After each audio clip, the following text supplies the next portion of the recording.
Jane, you want to just stand up? My beautiful wife.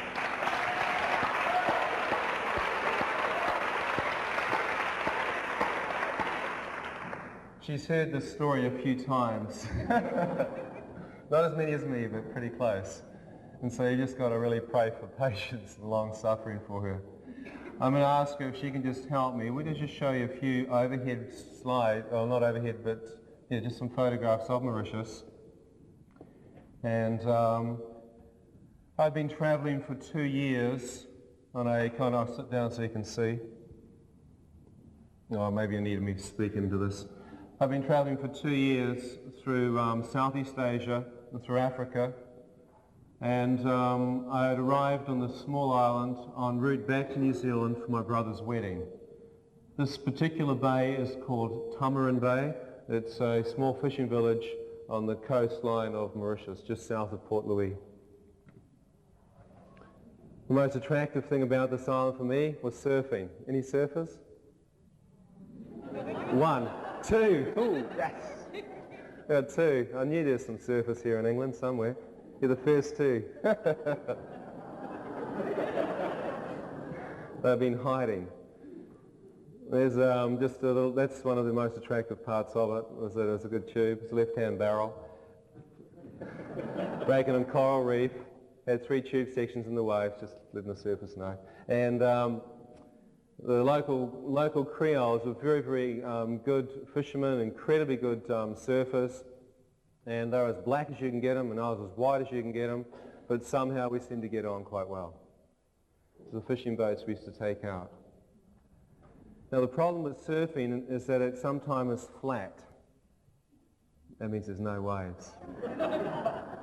And so you've got to pick up something else. Windsurfing was a great substitute, but not as good as surfing. And diving. I was an instructor in scuba. I dived on many wrecks. I was a qualified lifeguard, and basically the sea would become my, I suppose, escape or my kind of major pastime. I spent more time in the water or on the water or under the water, to the point where my mother used to say, "You got fish blood in you, son." You should have been born a fish. And so I love the ocean, and I'd done a lot of diving, but most of my diving, of course, had been during the day. But these local Creole men had taught me to dive at night. Is any night divers here? 1, 2, oh, there's a number of you. About 5 or 6. For those who know nothing about night diving, I'll explain a little bit. Night diving is, so you don't think we're completely insane and all the 6 people who raise their hands are totally nuts. Night diving is, of course, dangerous in the sense that there are sharks out there during the best of the time. But at night, we would go out on the outer reef and we'd dive off the outer reef with the local Creole fishermen. The first time they asked me to come diving, I thought they were crazy. I said, "Why do you dive at night?" They said, "Oh, we not tell you, brother." I said, "Why not you tell me, huh?" They said, "You come diving and you see, Mum." I said, "Okay." So I brought my diving torch because I was so fascinated I wanted to see, and I went off diving. And the most fascinating thing was during the day, lobster and the crabs hide in the reef. But at night, a phenomenon happens is that they're nocturnal scavengers. So the lobster and the crab would come out and be walking right across the top of the reef.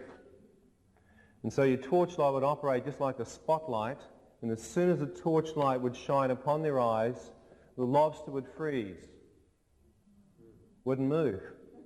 If anyone's ever done any hunting, they know what I'm talking about at night. So they'd freeze, and we would dive straight onto them with our leather gloves on, pick them up to the boat, throw them in. Great diving, isn't it? Seems too easy, really.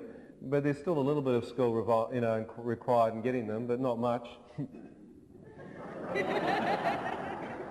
The other amazing thing about night diving is that the fish go to sleep. I remember the first time Simon, the Creole brother that taught me how to night dive, and called me over, he signalled for me to come over with his torch. As I came over, here was this 15-pound parrotfish lying on its side, sound asleep. He looked at me and smiled, pulled his knife out, and bam, straight into the head. Now, I hope you're not vegetarian, so I'm sorry if you are. I was for a couple of years, but so anyhow, killed the fish, went straight into the head with a knife, took it up into the boat and threw it into the boat. And Simon turned to me and he said, Ian, make sure, when you kill fish, brother, you hit the head, No good you hit the body or the blood come from fish. Shall come for you, and for me, man, not so good. So he just worried to make sure that the young, apprentice here would learn that you kill the fish, you don't wound the fish. So I learned that lesson. As I'm diving along, I remember, now the lagoon is really pretty, but when we're diving, it drops off very steeply, 30, 40,000 fathoms into deep ocean trenches. So we're right on the edge of a mountain, submerged mountain, basically. And I was looking out into the never, out into the real dark part, just fascinated to see what was out there. Well, Simon came racing over, grabbed my torchlight, dragged me to the surface, and he said, Ian, not so good, do this with torchlight, brother. I said, why not, Simon? He said, wake up shark, Well, he tuned me in pretty quickly, They don't want to wake up Jaws 1, 2, and 3 out there. And so I just learned to keep my torchlight very, very restricted, like on the reef. The other thing about night diving is that the coral reef in the tropics are very sharp. And so I used to wear a wetsuit, not because the water was cold. For me, the water was very hot. But I wore a wetsuit to keep myself from being cut on the reef. When you're diving at night, it's not that easy to see everything. Your torchlight is very restricted. You don't want a broad beam. You want a very narrow one. A bit like those Star Wars movies, those Jedi swords, that's what it looks like underwater. And so you didn't want to brush against the reef. So I wore a thin wetsuit, very thin wetsuit, 1 mil, but I left my forearms free. I didn't think I needed to put a full wetsuit on. It gets too hot. And so my wetsuit came to here. The other divers had full wetsuits on. They had full steamers, which is 3 to 4 mil, full suits, leather gloves, rubber booties, and a rubber hood. Now you wonder why? Well, they were local men. They had been raised in the tropics, and to them it was winter. Can you believe it? It felt like the Caribbean, very, very hot water, beautifully hot, but to them it was cold. Some nights they go, oh, Ian, so cold tonight. I said, Simon, you're crazy, man. And he said, no, very cold for me, And we'd dive for 3 or 4 hours. We would get maybe 50, 60, sometimes 70 lobster, number of 15, maybe 20, 30 parrotfish, depending on how we did for a dive, octopus, cuttlefish, some squid. We'd come in the early hours of the morning, about 3 or 4 in the morning, wake up the chef from the local tourist hotel and begin to barter. This is their livelihood. We would bring this home. In fact, this is a dinner. I laid it out on the bench there just before he ate.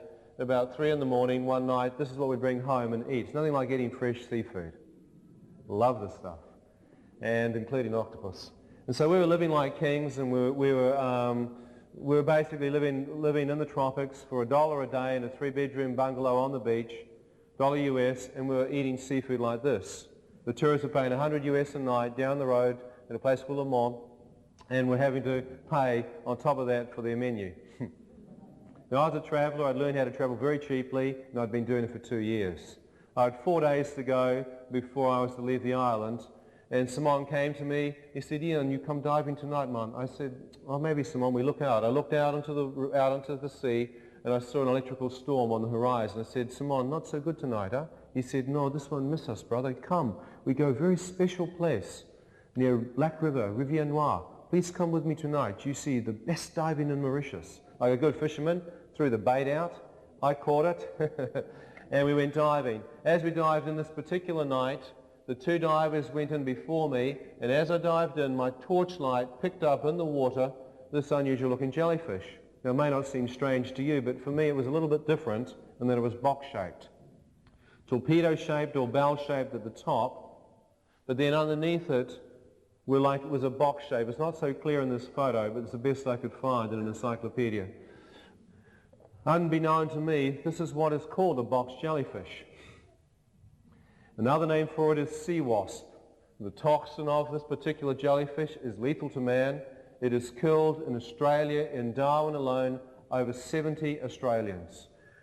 I think a few years ago it stopped a 38-year-old man